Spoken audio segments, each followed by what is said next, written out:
welcome to my space. But today, it's not just my space, it's our space.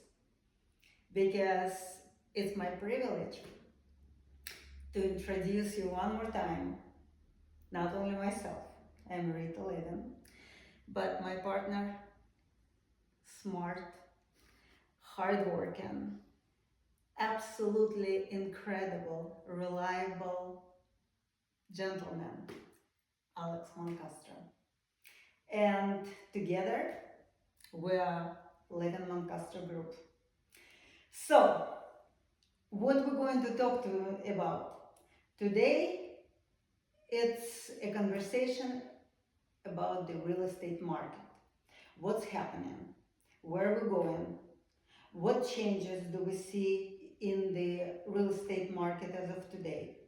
And that's the reason we're going to talk many different things, our feeling, our knowledge, where we're going, how it's different market today versus half a year, what might be in the next 3 months or 6 months. That's the topic of our discussion today. And the first question, I would like, first of all, introduce yourself. Hi everyone, and thanks so much for the warm introduction. I'll take the credit. So yeah, maybe not everything relates to me, but anyways, I'll take the credit. Don't be so modest. Yeah, that's the thing. So yeah, it's my honor as well, like working together with you, and I think we do like a very good service to our clients. And so far I see like everyone is happy, and that's the most important for us. So, 100%. Yeah, and I also, willing to share all the information I know about the market, and all the questions you have, I'll try to answer best of my knowledge. Perfect. So let's proceed. The first question, how would you describe the current state of Seattle real estate market as of the mid of 2025? What do you see happening? A lot. Yeah, so you see happening a lot, I see happening a lot, because you know that we represent sellers, we represent buyers, and we kind of have a very good feel of what happened even at the beginning of this year and what's happening now. And remember, we had that conversation all the time, and we've been telling our clients, the sellers, hurry, put the house on the market now. Don't wait until spring, because beginning of the year is the best time to put house on the market. And those who listen to us, they are sold it with multiple offers. And those who waited, it's a different story.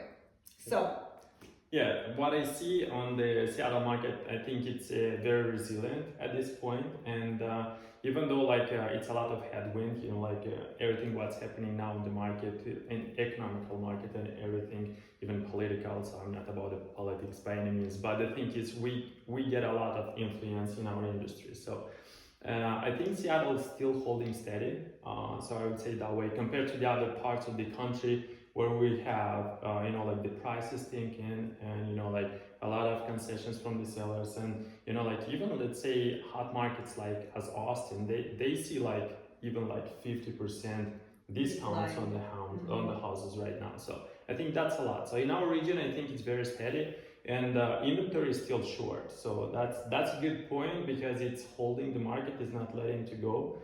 And I think inventory is short, and but anyway, so we probably need a little bit more inventory for the buyers, because it's still, even though we have homes sitting longer in the market now, I don't think we got to that point when it at least is balanced market.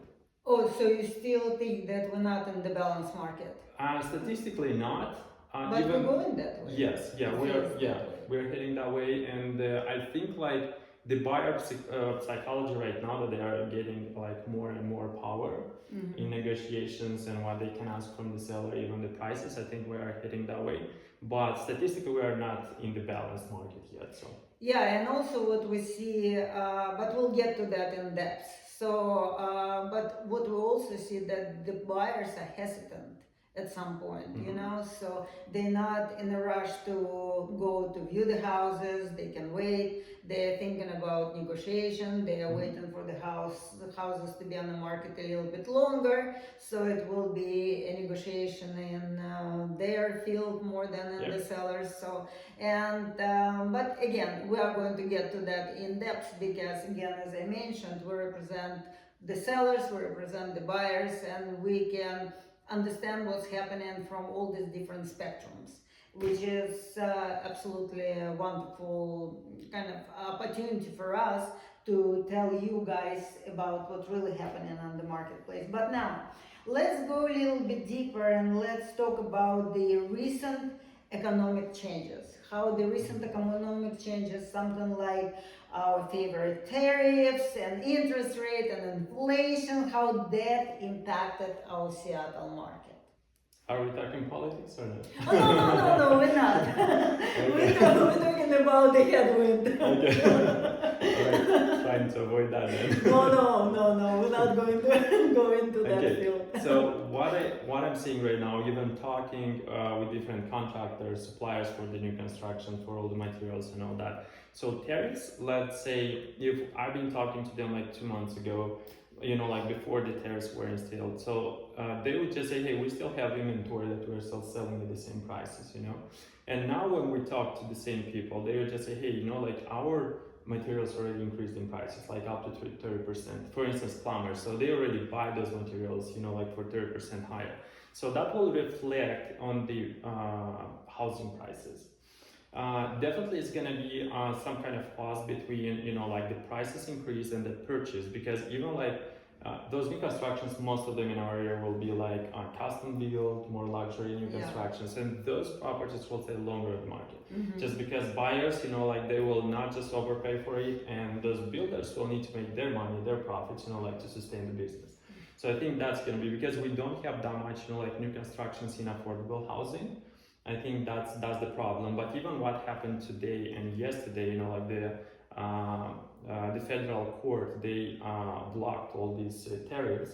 So we'll see what's going to happen next. So if they get to instill them back, so probably we'll still have those increases, or maybe not. So if that's not going to happen, so probably the prices will just come back to normal, and maybe that will motivate more and more builders to start building again. So that's what I think. Yeah, but also what I know from, for instance, my close friends who are builders as well. So what I see that they have a second thought about whether to put a house on the market now, and it's a luxury, beautiful home they just finished building, and instead of that, they might be just moving in themselves and, you know, stay in the house for a couple of years. Weather out the storm and put it on market then, because they're not going to risk it and take any, you know, shortcuts or discount prices. So it's better for them to go that route if they can afford it. It's not that many can afford it, but nonetheless, that one of the strategies, you know, some of the builders can, you know, use to minimize their losses or maximize their profits. Yeah, I think like a little comment here. So that's a two-sided coin. So if you move in, if you sell it in 2 years, you are selling as a reseller, right? You're not selling at a top dollar, right? So if you move in, if you buy a new car, you just drive out of the dealership, so it's 20% discount already, right? So similar to the homes, but it also depends how that home is kept, right? So if it's not that much used, if you barely use it, so probably it's gonna be the same, you know, like conditions as it was as a new build. That's one thing. And definitely, so it depends, you know, like what's going to happen with the economics. If we see the rates drop, if we see those tariffs increase the prices, building prices and so on, so you might benefit of selling at a higher price, right? At maybe like 2 years from now, right? But you don't know what's going to happen. It could be vice versa. If any recession happens during 2 years, what are you going to do next with that house, right? So you can live in it, yeah, of course, if it's not like a huge holding cost for it. So. Exactly, that's for sure. So we'll have to wait and see. It's again, we are going to get our crystal ball and try to take a look into the future. We can, but let's move on. Another interesting question is. What do you think, how different is the East Side market from Seattle market, true Seattle market? if we are talking about like the city of Seattle, so it's very pocketed. So it depends what pockets, because we have like more luxury pockets of Seattle, let's say Queen Anne, or maybe like even Blue Ridge, or Yeah. Crown Hills, Yeah. Madrona, and even Yeah. Lehigh, let's say Madison Park. Exactly. So those homes, I think, just because it's more like luxury, so those buyers, they will not move that quick. So it has to be like the right buyer for the right house, Absolutely. right? Yeah. And then on these luxury homes, we see longer days on market, like they'll stay in the market. At the same time, so Seattle has different pockets where it's more affordable, like even West Seattle, if you go like Kingsgate, Northgate, and So I think it's more affordable, and even builders will move to those areas because they can get like better deals, so to say, in buying those lots, building something new there. It's very different. So compared east side, so we're talking east of Lake Washington. It's more like a tech-driven market. So Yes. I would say like most of these buyers here, even sellers, so there will be some kind of like tech industry, and even though they were buying, like it was very hot in the beginning of the year, it's getting slower and slower now because, as you just mentioned in the beginning, they're hesitating to move forward at this point. The pricing is a little bit different. So Seattle is very different in pricing. It could be as low as 600,000 up to like 3, 4, 5 millions, and like the lake, like the lakefront or the bayfronts will be like even more expensive. Exactly. On the east side, so unless it's lakefront, so those homes will be like some kind of like better average or median pricing. And it depends. If it's Bellevue, it's one pricing, it's a little bit more expensive than Kirkland and Redmond. We are seeing like right now median price in Bellevue is like about $2 million, and Kirkland and Redmond is being like about 1.7, which is it's an increase from last year. So we had under 2 million last year in Bellevue. It's an increase like about 8% this year, I think. It's not that much increase in Redmond, but in Redmond it's not that much new construction, because usually new constructions will push prices a little bit more. So it's a lot of new constructions in Kirkland, and specifically on this condominialization, when they have like an older home, they'll just build a house, and a small townhome, they will do condominialization. So basically they sell them as a condo, at least a part of it, and they increase, like prices for the condo, like median sales price in the condo will just go up. So that's why we see like about 30% in condo increases prices in Kirkland, which is not that much in Bellevue and Redmond. So. Yeah, what was interesting that this morning I read an article about the best cities to live in the United States, and what do you know? City of Sammamish, it's one of the top one.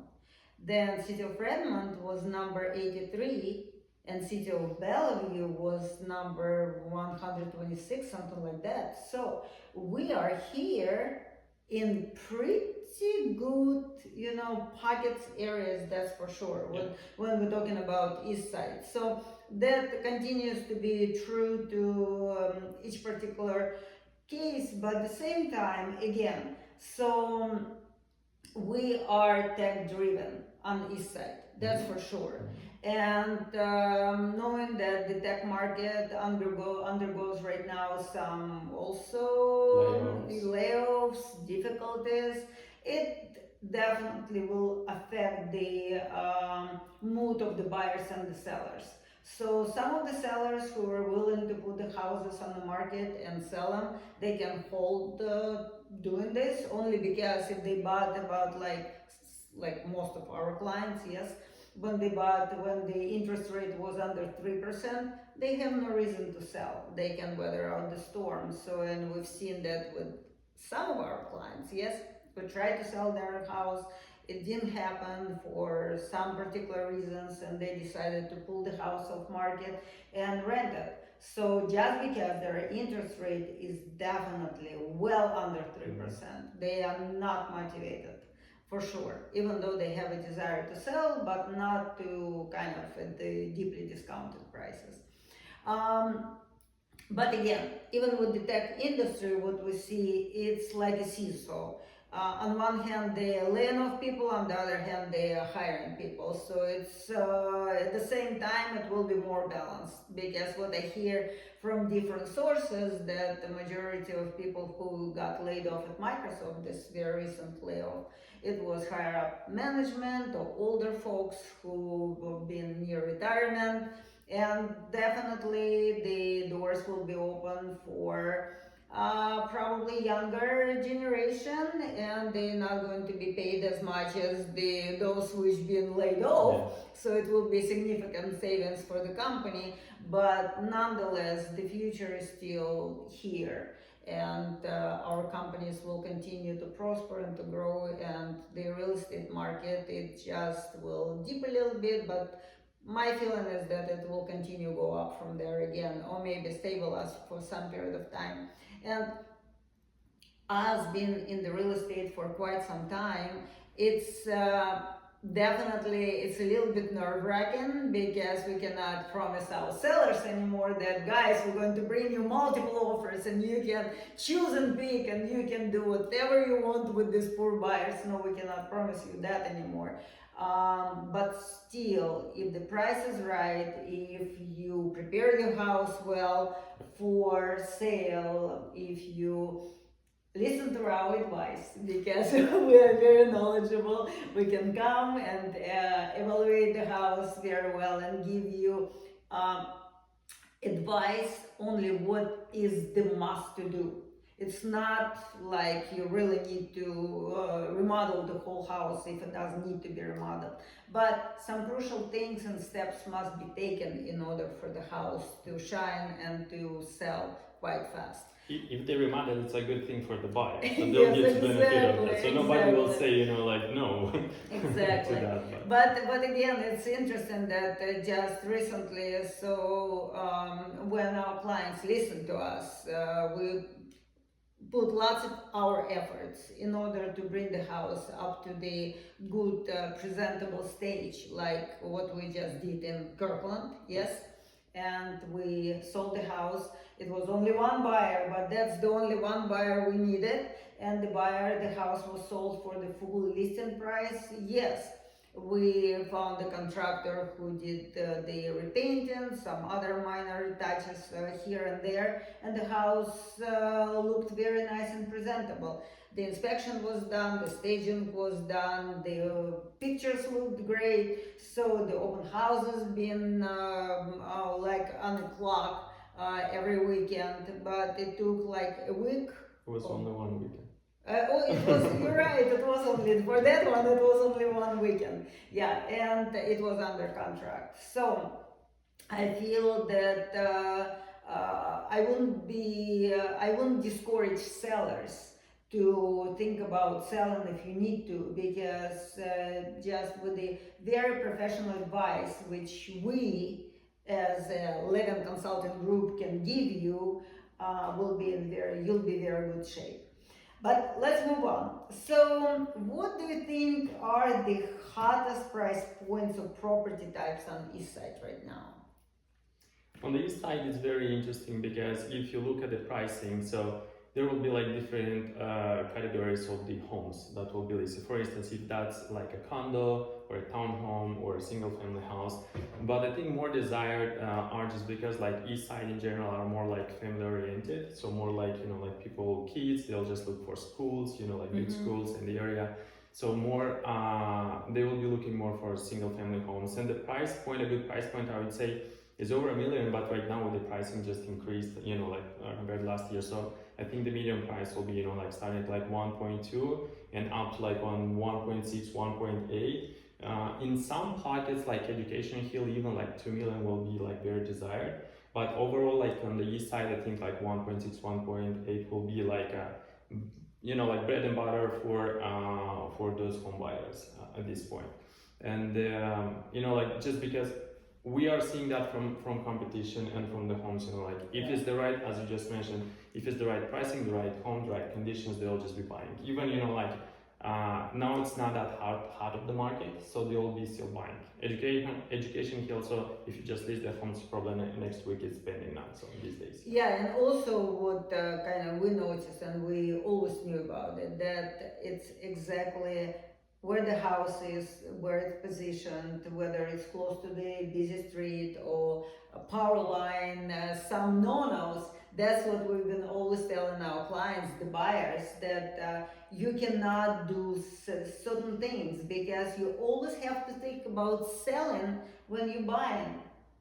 And those who didn't listen to us, they pay the consequences. But we are trying to explain it so well to our clients, the buyers, that they will listen to us and they follow our advices, which is very important. Because then we are going to end up, selling the properties which we didn't want them to buy in the first Yeah. place. Yeah, it's very important. That's very true, but at the same time, even like before they sell it, they have to live with that, right? Yeah. So let's say if it's 5 years, 10 years, they have to live next to the power lines or next to the busy street. Absolutely. So maybe at the point that they thought they are getting like a better deal because it's discounted, they said, okay, noise is not a big issue, but living there so they can find out. So that's actually, it comes to be like an issue later on. Yeah, and it's also when it's a very hot market, it's a lesser issue to everyone because it's a lack of inventory altogether. Yeah. But when it's the market like this, these houses will tend to stay on the market much longer. Yeah. So it all depends on what. Or just discounted price. Exactly, or discounted price, because every house has its own price and its own buyer. Yeah. That's what we've noticed for years and years being in real estate. Another question, it's about also how the inventory on the east side changed and what does it mean for buyers and sellers. We already kind of touched base a little bit, but we can go a little bit deeper. From the beginning of the year, we see a lot of increase, I would say this way. So maybe like 10-15%, I would say. But compared to the last year, I think it's even more, because last year we had a lack of inventory, like a lot. And I think this year, basically, it's coming back closer to normal. But if we are comparing the same period to the last year, so we see like inventory homes on the market right now, it's like about 77% more than compared to last year. Mm-hmm. Maybe it's less for Redmond, but for Kirkland and Bellevue, so basically it's about 70-ish%, closer to 80. But this has to do not only with the inventory, because new listings, it's only like 30-40% up. Mm-hmm. So basically, but last year we had less pendings, less sales. That's why, like now it's kind of piling up the inventory in the market. That's why we see closer to like 70-80%. So I think like inventory, that's a good thing for the buyer, maybe not as good for the sellers. Yeah. But again, if it's the right marketing, if it's the right home, if it's the right pricing, so I think they will still sell it, like still at a good price. In some situations, multiple offers. As it started this like beginning of the year, before we got like some uncertainty on the market, even tariffs, rates, and all that, it started very good. Like we still had like a few offers on the home. We could negotiate and do some stuff with it. But now basically, if you are getting the first weekend or when you're listed on the market, so if you do the proper job, so you can still get like maybe 1 or 2 offers, absolutely, a decent offer, and then you can just move on with that. So I think that's coming closer to like normal market, and that's a positive thing, I think, because what was so far, it was like a lot of inventory. So usually people will just sell whoever had a need to sell, right? For the past 3 years since the rates went up, right? Mm-hmm. So if they won't have the need to sell it, maybe that's a job, maybe relocation, exactly, or something like that, they won't sell it. So they will just keep the property. Now when it comes more like closer to balanced market, I think they might consider selling if they need to buy something else, or maybe they just wanted to maximize the proceeds out of the sale. Absolutely. Because you don't know where the market is shifting now. So probably that's some thoughts that buyers and sellers will have to keep in mind these days. Yeah, no, I think it's absolutely true. And again, so what we see that even though the sellers are right now, even we proposing to our clients, the sellers, do not put offer review date anymore. So let's just say that it will be accepted as received. but not necessarily, because we can always watch the flow and how much interest the house generates and what the flow through the open houses, and we can always adjust it as we go. So another thing I'm curious about, would you recommend for the sellers to do a pre-inspection still, or kind of in this market let the buyer do it? What do you think? I'll answer that question, but let me add something to that offer review date. So I think it very depends what kind of pricing strategy you choose. So Yeah, if it's you're right. at the market, if it's a little below that, you can create more, like demand on that house, or if it's stretched pricing. So it depends where you are pricing at. So then you decide if you need that offer review date or not, right? Because if you are doing stretch price, as most of the sellers, they consider their house is worth more than the neighbor's house, even if it's identical. So at that point, probably we won't recommend to have like offer review date, because like we are hurting ourselves, with the marketing, like towards the buyers. But if the seller is very cooperative and they can just list the house, if they listen to us, we can create a little bit more urgency and demand on that house. So probably at that point, you just have the offer review date, and then like people will get more motivated to submit something at that point, because the buyers will usually act as a flock of birds, right? So if they feel that they are missing out that FOMO, so they will just make the move, right? Yeah. If that's not happening, so if everyone's staying on the side, they just like park on the power line and they just stay and wait what's gonna happen next, right? So it's very important when you list the house, what exactly you're picking for your marketing strategy. And the inspection is the same at the same time. I think it's not the buyer's market when you don't care, like even then I would probably do the inspection. Even in today's market, I would do the inspection. There are some markets, if you go like South King County or Pierce County or Snohomish, most of the homes, they won't have inspection, right? So you can still negotiate on the inspection and some of that stuff. In our area, I would probably recommend having the inspection, because you want to deal with all the problems ahead of time. Exactly. Right? So you don't want to leave the opportunity to the buyer to come back and negotiate the price, negotiate the terms, if they have that inspection. So if we do everything up front, we have everything showed up. Even if there is an issue on the house, we can still show to the buyer, hey, there is like a small issue, let's work on it before we sign anything, right? 100%. I totally agree with that. Yeah, and I feel it's the right way to do it, because then there is no surprises when the property is under contract and you got hit by all this negotiation based on the inspection, or the ability of the buyer to get out of the contract based on inspection. Yeah, that's something we try and always to minimize for the sellers. So I totally agree with you. But what's interesting about, again, going back to pricing and offer review date. So we had several different experiences just recently. This year we've been quite fruitful in terms of the sellers. So we had a number of properties on the market, some have been sold, and we have new listings on the market, but let's talk about those, the one which is pending right now. That was interesting that we did put the offer review date on that particular one, and the buyers got scared, because I was talking to several agents and they said that the buyers got scared because they didn't want to compete with others. So if you wouldn't have offer review date, we would submit an offer. So it's Yes and no, because at that point I think uncertainty on the market came in. Could be. You're right. And people, just because that was the time, if we would have leased that property 2 weeks prior, we would have sell it even for more, maybe with multiple offers. When we listed on the market, that was like 2 weeks in since the tariffs came in, and people start hesitating. That's the psychology of the buyer. Like everyone, so probably we had like 3 or 4 agents asking, like, is there any other offer? Just let me know if you receive an offer. It was just ridiculous. And everyone was hesitating. They bought the property, they were hesitating to move forward. So that was, if at least one would have said, hey, we send the offers, probably we would have get like 4 offers at that point. So that's exactly what the buyers are trying to do right now. Yeah, but that was the start. It's true.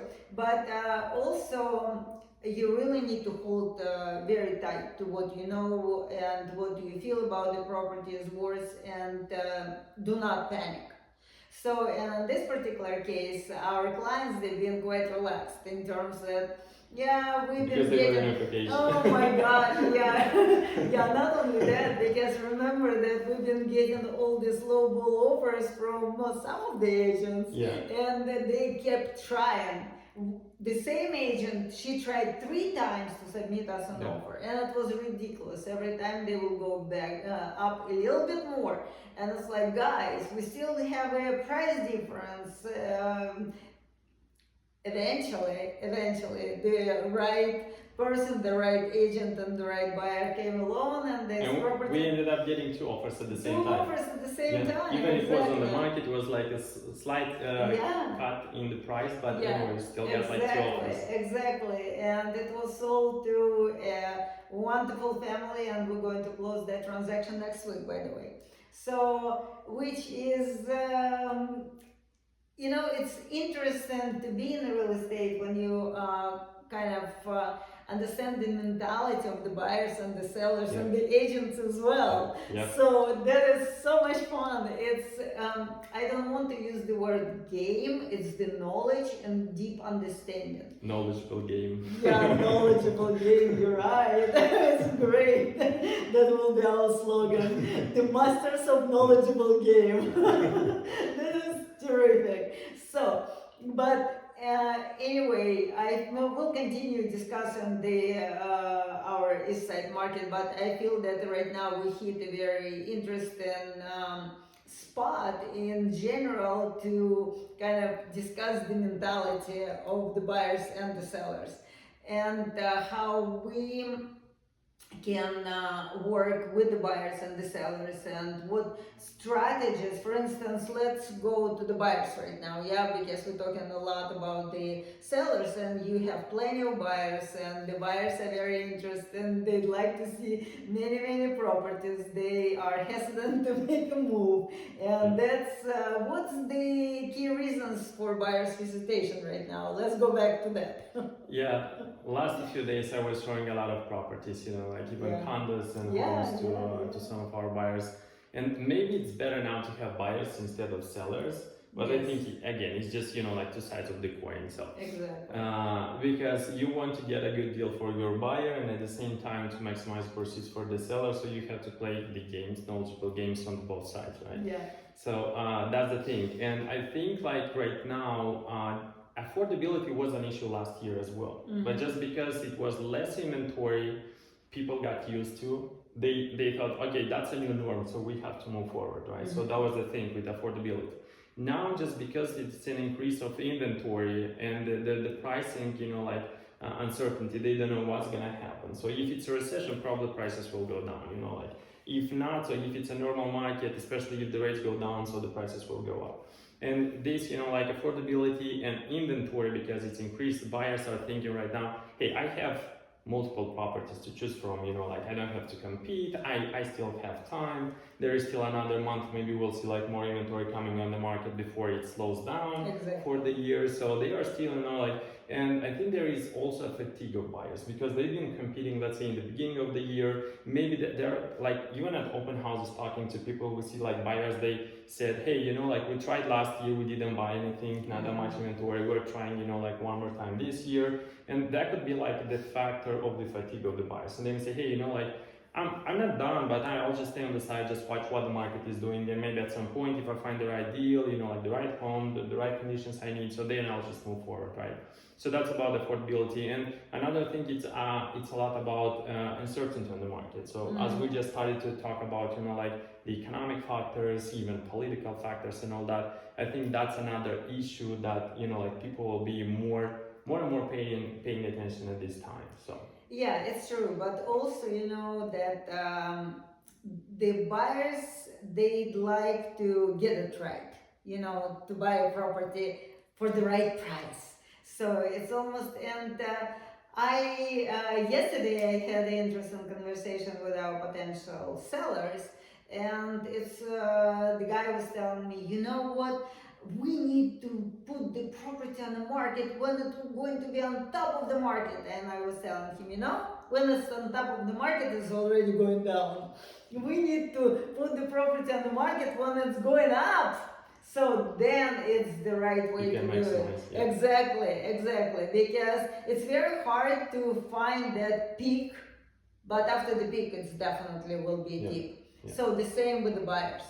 With the buyers, it's vice versa. When it's already deep, go for it. Don't wait until the prices will continue going up, because then you will go to, back to the point Catching the zero, falling knife. and exactly catching the falling knife. Backwards, Exactly. upwards. Absolutely. And that's the reason, again, we watching the market, we can feel the market, and honestly, we breathe and live in this market day in, day out. And when we are giving the advice, guys, we know why, we know what we're doing, and why we are giving you this advice. Listen to us, please. So, but another interesting thing is that even the buyers, when you are buying something right now and the interest rate is higher than you'd like to, so many lenders have this guarantee that they will refinance your house for free when the interest rate will start going down. Because again, absolutely true point, when the interest rate will start going down, and our inventory is never going to be plentiful unless it will be deepest recession. So you can always refinance and lower your price, not the price, lower your interest rate and your monthly payment.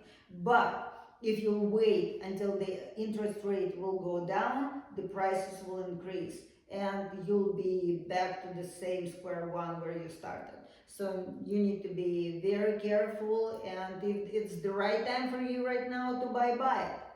Because it's a quality of life, definitely. You cannot be reckless. You need to absolutely 100% know how much you can afford paying monthly for your house. You don't want to be house poor, that's for sure, and we would never allow you to do that. It's very important, 100%, because what I'm always telling my clients, I rather not sell you than sell you. Because if I feel that it's not the right time, not the right house, or not the right price. So that's the way we conduct business. Let's go back to the market. I can add something here. So when we are talking to buyers, it's very important to ask why they are buying that house, right? Because it doesn't matter, house, condo, whatever, a home. If they are buying to gamble on it, right? Yeah. So that it's not the right time. So now you have to be more defensive because you don't know. Again, same uncertainty on the market. You have to be more defensive. So if you are buying, you have to buy with a certain strategy. So you won't buy something to sell in 2-3 years, because even selling cost won't cover the appreciation. If there will be appreciation, right? That's not gonna happen how it was like during the pandemic time when the appreciation was like 26%, right? So now basically we will see like more normal. So if it's like 3 to 5% is good. In some pockets we will see maybe 6, 7, 8%. That's something good. And then if they are buying for their family needs, for the school, if they're buying to live there, if they cannot, you just mentioned they can afford the payment, so there is no uncertainty in the workforce market. So it depends. Maybe like both of the spouses are working. If one of them loses the job, the other one can handle, like the family expenses and the mortgage. So that's like it's something that they would have to consider, because at that point, and also it depends how much they're putting down, because in some situations today could be even better to rent if it's for 2-3 years, right? Yeah. Instead of buying something, right? Because right now it depends how much you're putting down. If you're buying only for 2-3 years, it doesn't make any sense. Like even if it's a large down payment, it doesn't make any sense, because only the interest you are paying could be more than you would just pay rent, right? Yeah. So now it's very important to know exactly what you are buying for. So I think that's one of the important things to consider when you're buying. Yeah, but the history proves itself over and over again, because when we sell to our clients something, we're talking about the buyers again, they stay in there forever, most of them, forever and ever, so they don't want to leave. Yesterday, I met with my dear friends and clients, and you know them very well too, I just don't want to name names. So they've been in their house for 10 years. and they've been celebrating 10-year anniversary living in their house. And they said that, can you believe it, Rita, that it was like a freezer. We bought the house with this freezer, and it stopped working on the day of our anniversary. It's good. Yeah, it's A good. reminder, warranty is over, Exactly. freezer is over. No, but that freezer had been in that house before, so it lived for another 10 years, so, which is fun. It's always fun to, hear all these interesting stories and to meet people, and because I'm asking, again, another example, I like examples, so I talked to another client of mine, and I asked him, listen, if you have friends and friends and co-workers who needs to buy a house or to sell a house, definitely tell about us. And he said, yeah, definitely, you're the only ones I'm going to talk about, but they all bought houses and they don't need to sell or buy anymore, just because, They again, can buy investments. they can buy. You think it's a good time to buy investments? It depends where. Yeah. You can secure a good price now, Yeah. and then maximize the investment later on when you refinance. And also these days you have to be very strategic, because these days you're not buying an investment, you have to make an investment. Mm-hmm. When you buy, you have to make it work on the numbers. So, what your suggestion would be for the investors? Give me your money, so I'll invest for you. But not only that, the best thing is that you can calculate everything. You can calculate, you have very good, you invest in yourself, you have properties, and you know what's right, what's not right, and again, you cater to investors. I'm keeping that in secret, not telling anyone. Unless you buy with that. Yeah. Just So, kidding. no, that, and Alex can do that too. So yeah. Anyhow, let's move on. Let's just talk a little bit about the. We already discussed about the sellers, their strategies, and how they are adapting to a new norm. So it's basically, I think we covered that, and we don't need to go further anymore. Just listen to professional advice. And do exactly what needs to be done to maximize your probability of selling to the highest dollars right now, and you'll be fine. Now, another question it would be, do you see any concessions right now and negotiations for the buyers? I think buyers will consider they can rip off everyone now these days. Yeah. It's not that time yet. I would Yeah, say. no, it's not. It's not the time yet. But like in some situations we see maybe like slightly price adjustments, not decreases, but adjustments. And sometimes like it's very good approach when we do for our buyers, we just approach to the seller to pay off maybe the rate, right? Or maybe some closing costs to cover. Yeah. And at the same time we can make a win-win situation, because like even if it's like a hard seller market or buyer's market, so if you're trying to rip off somebody, so probably you won't make a deal. Yeah. But you can come with some kind of strategy that can work for both parties. I think that's the good middle ground, like to make the transaction happen and to be smooth.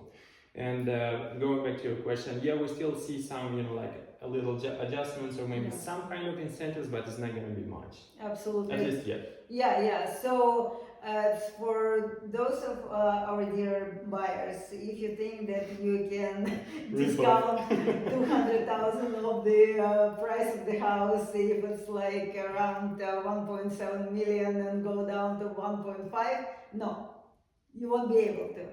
Don't even think about it. There is some negotiation is possible, and what I see, because we are looking at the all the sold properties. We keep a tag and an inventory of sold properties in the last, let's say, 30 days or less. And I can see that it was a discount like 20,000 of the listing price, maybe a little bit more, but not more than that. It's very, very mild, and it will continue to be that way. It's not going to be a huge negotiation. And especially if the property listing price just dropped, don't expect the seller to drop it further, because the expectation of the seller to find a buyer who is willing to pay something closer to what was the price discounted to. Another thing I can add here, so I think like even the agents, they got used to that market. They list the home, they close, they got it pending next week, and they close in 2 weeks later. Yeah, right? yeah. So now probably we have to adjust our expectations as well, right? Because even the house, if it's listed on the market, maybe there is a cut in the price, or maybe there's not, let's say adjustment, because a cut is something more significant. If there is not adjustment in price, or even if it stays longer in the market, I see that the right buyer will come in later. Even if they ask for some concession, sellers sellers have to be a little bit more flexible as well, because they might come up with 20,000 to pay the Yeah, rate, right? To help that buyer, because Yeah. usually buyers will have like a specific amount they save for the down payment, and they just cannot afford more, like just because affordability is lacking these days. So if the seller is more flexible, so I think it's better chance like to sell it instead of the other situation. If the sellers will think, hey, I don't want to give them like 20,000 for the rate buy down, I stay on the market longer, so maybe like I can sell it for more. It's not gonna happen as longer you stay in the market, so there is more chance that you'll have to adjust the price later. Absolutely. So yeah, maybe like you just have to get a feeling of the right time, when it's time to move, when it's time to stay. In your situation, when you're just saying like with the low ball offers, that was the situations when we had to stay on the market and wait for the right buyer, because we knew that home is like worth that much, so we didn't have to to move or to push our sellers to discount it, because it didn't make any sense. Absolutely. And on that respect, we will always preserve the interest of the seller. If we're working for the seller, if we're working for the buyer, we will preserve the interest of the buyer. It's 100%. So it's total loyalty on our part. Now, let's take our crystal ball. I think that's the question is, where do you see the market is going to be in 6 months or 12 months? And we're not going to go further. That's a good question. I'll probably answer this question in 6 months. I'll tell you then what's going on. No, come on. Where's the crystal ball? I can find one. But what's your gut feel? It's always gut feel. That's what we have. Yeah, that's interesting. I think so. We have some factors that are basically impacting our area, which is not similar to different parts of the country. Because we have mountains, we have bays, so we have to expand either south or north, right? Not that much land to build more inventory, and especially our local governments are making very, very difficult for the builders. Sometimes, they will have to spend maybe 2 years to get permits, for any construction. And by any means, there is no land to build something more affordable. So I think the prices, and another thing is, I think our region is very I would say global markets, relocation or investors which are cash heavy, which are holding the prices. So I think this is another very strong factor that we have right now, and I think the market will stay the same way. It definitely depends what's going to happen on the market. So if there is economic turndown or something, so definitely we'll have that feeling here, especially. If not, if it's a normal market, we see slightly increase maybe in the prices, or if not, it's just gonna stay steady. If the rates go down, so probably we'll have more interest from the buyers. We'll go down in the Asia market, inventory probably will be going off the shelves and some of that. If it's gonna go something like recession or economics turn down, so probably we will see more pain than in other parts of the country, because we are in high appreciation market, and those are usually coastal markets, right? West and east, and those markets will be affected more in a downturn, but at the same time when they rebound the highest. So yeah, let's say if it's mid-country, let's say Midwest somewhere, so they drop little, they go up little. So we drop a lot, but we still go much higher back. So it's just a matter of time. Even the homes sold in 2005, selling now 2-3 times more. It depends on the area. Oh, absolutely. But also, it's not like that the prices will drop to the level of 2005. No, they will It's not drop gonna down a little bit, and from that down they will go up even Yeah. higher. Yeah. So it's I think the luxury market will feel more because Yeah. 10% from 7 million, so that's a different number than 10% from, let's say, $1 million, or maybe like 1.5, which is yeah. like more selling in the market. So, like 700,000 and 150 drops, so there's a little bit difference, right? And I think like the luxury market may suffer a little bit more, and probably not too many buyers that will jump in buying right now. But regular homes, again, if you are buying for the long run, at least for 5 years, so yeah, you should be fine. Oh, absolutely. And I think that in 6 months we'll have this conversation again, and we will reassess of everything what we discussed today and what the future is going to hold for us. But one way or another, the real estate market is always the right place to be for the right person.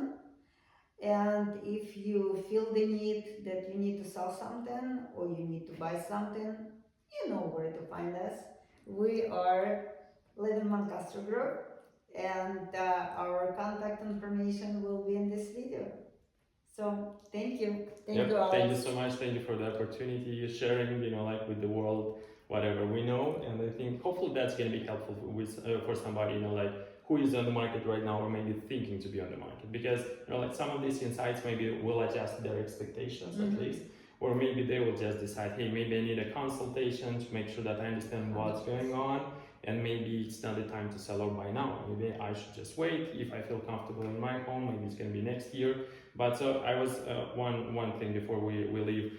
I was talking to one of the neighbors next to our listing, and they said, so I know their house is like about 1.3, and they say, I want $2 million. I'll come back when it's gonna be worth $2 million. So we are here for the long run, and we'll be there to serve you later on. Yeah, and then Alex is absolutely right. So in-depth consultation always available, and we will charge a fortune for that.